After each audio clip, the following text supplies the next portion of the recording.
नाम आता है जिसे सलाहुद्दीन कहा जाता है। सलाहुद्दीन अय्यूबी कौन है?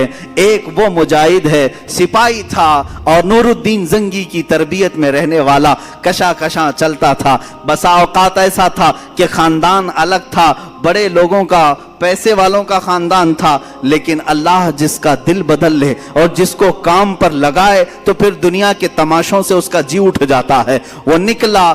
ये वो जमाना था जब ईसाइयों ने बैतुल मुक़द्दस पर कब्जा कर लिया था, मुसलमानों पर पाबंदी लगाई थी, कत्ले आम किया था, फिलिस्तीन को खून से नहला दिया था।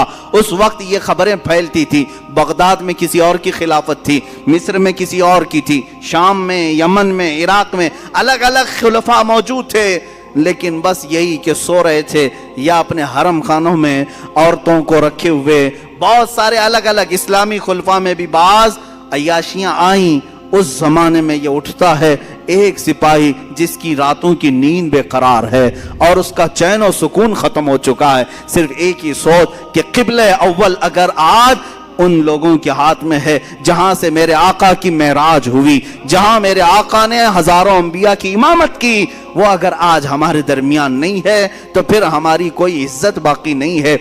ये सोच लेकर के निकला और उसके बाद मिस्र जब तशरीफ लाए, यहाँ पर नूरुद्दीन जंगी के इंतकाल के बाद सलाहुद्दीन अय्यूबी को सिपह सालार बनाया गया, मिस्र का गवर्नर बनाया गया। मिस्र की गवर्नरी आने के बाद सबसे पहले कसम उठाता है यही सलाहुद्दीन, कहता है कि अल्लाह को गवाह बनाकर कहता हूं उस वक्त तक चैन से अपने घर में नहीं आऊंगा जब तक बैतुल मुक़द्दस में अपना मुसल्ला नहीं बिछाऊंगा। इतना ही नहीं, एक जगह से गुजरते हुए एक बढ़ई को देखा जो मिंबर बना रहा था और पूछा बहुत खूबसूरत है, मैं खरीद लूं? कहा ले लो। कहा उसी दिन ये नियत कर लिया कि इस मिंबर को मैं बैतुल मुक़द्दस में जरूर लगाऊंगा। और वही एक हौसला है, एक अज़्म है। और उसके बाद निकले। कितनी जंगें हुई, कितने मुकाबले हुए, अल्लाहु अकबर। कितनी रातें ये जंगलों में काटते रहे, कितने इनके साथ हीले बहाने किए गए, अपनों ने गद्दारियां की, मुनाफिकीन ने धोखा दिया। तकरीबन जिंदगी पर 12 मर्तबा खूनी हमले किए गए, सर पर वार किए गए, कंधे पर वार किया गया, लेकिन जिसे अल्लाह रखे उसे कौन चखे। अल्लाह जिसकी हिफाजत फरमाए। सलाहुद्दीन अय्यूबी से जो काम लेना था वो काम लेकर रहा, रब ताला की ये मंशा है। उसके बाद एक वक्त वो भी आया कि सलाहुद्दीन अय्यूबी की तारीख में, हैरत की बात मैं अगर आपको बता दूं, एक वक्त ऐसा भी आया कि सलाहुद्दीन के पास 12,000 का लश्कर था, सबसे बड़ा लश्कर है, 12,000 का लश्कर था। ईसाई खार खाए हुए थे, हर जंग में हारते थे, शिकस्त खाते थे। तो क्या किया, सलीबियों के बड़े बड़े बादशाहों ने अपनी फौजें जमा करना शुरू की।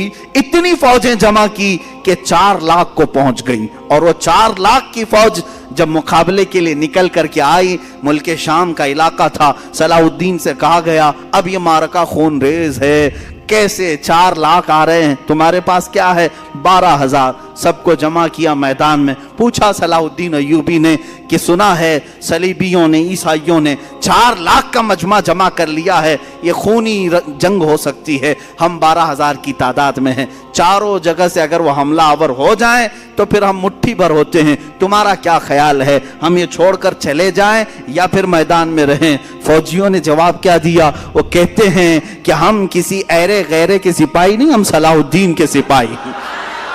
अल्लाह के शेरों को आती नहीं रुबाही, आई ने जवां मर्दा हक गोई वो बेबाकी। इकबाल ने सच कहा था, अल्लाह के शेर कभी लोमड़ी बनना पसंद नहीं करते, मैदान जंग में अड़ जाते हैं। उसके बाद हुआ यही, तारीख ने देखा सलाहुद्दीन अय्यूबी की 12,000 का ये लश्कर मैदान में उतरा। 4 लाख की फौज को उन्होंने 3 दिन के अंदर अपनी सियासी बसीरत से ऐसे टुकड़ों में तब्दील किया कि तकरीबन 8 टुकड़ों में अलग अलग उन्हें बांट दिया, अलग अलग तरीके से। और मुकाबले के बाद तारीख ने आज, ये मेरी अपनी लिखी हुई बात नहीं कह रहा हूँ, ईसाइयों के जो बड़े मुअर्रिख हैं, तारीखदां हैं, इंग्लैंड के जो बड़े तारीखदां हैं, उन्होंने लिखा है कि 4 लाख की हमारी फौज को सलाहुद्दीन ने धूल चटा दिया, धूल चटा दिया, सब शिकस्त खा करके चल पड़े। عزیزان گرامی اسی صلاح الدین نے پھر بڑھتے بڑھتے بیت المقدس کا دروازہ بھی کھٹکھٹایا اور اللہ تعالیٰ نے فتح یابی عطا فرمائی۔ جس دن بیت المقدس فتح ہوا ظہر کی اذان خود صلاح الدین ایوبی نے دی ہے اور نماز بھی پڑھائی ہے، اس کے بعد ایک بہترین خطبہ بھی دیا اسی منبر پر کھڑے ہو کر کے۔ بیت المقدس فتح ہونے کے بعد کرنا کیا چاہیے تھا؟ جنہوں نے مارا تھا مسلمانوں کو انہیں پکڑ لیتے، جنہوں نے مسلمانوں کا مال لوٹا تھا انہیں پکڑ لیتے، جو وہاں عیسائی تھے۔ نہیں، صلاح الدین ایوبی نے بیت المقدس کے دروازوں سے آواز لگائی کہ جو امن کے ساتھ رہنا چاہتا ہے صلاح الدین اس کے لیے امن کے دروازے کھولتا ہے، اور جو جانا چاہتا ہے جتنا مال یہاں سے لے کر جا سکتا ہے، کسی کی گردن پر تلوار نہیں رکھی جائے گی۔ یہ بھی انگریز تاریخ دان نے لکھا ہے کہ اتنا زیادہ معاف کرنے والا کسی جرنیل کو ہم نے دنیا میں نہیں دیکھا۔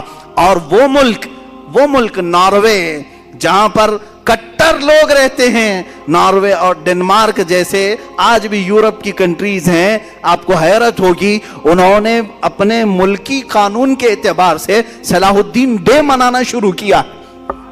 صلاح الدین ڈے منا رہے ہیں۔ ارے میاں تم کو کیوں صلاح الدین ڈے؟ وہ کہتے ہیں کہ ہم نے ایسا صلاح الدین دیکھا ہی نہیں ہے، یہ اللہ تعالیٰ کی طرف سے پیدا کیا ہوا مجاہد اعظم تھا۔ عزیزان گرامی ان مجاہدین میں سے ہر ایک کی تاریخ کے لیے ایک الگ الگ عنوان چاہیے، مختصر میں عرض کر رہا ہوں صرف اس لیے کہ جوانوں میں ہمارے جذبہ بیدار ہو۔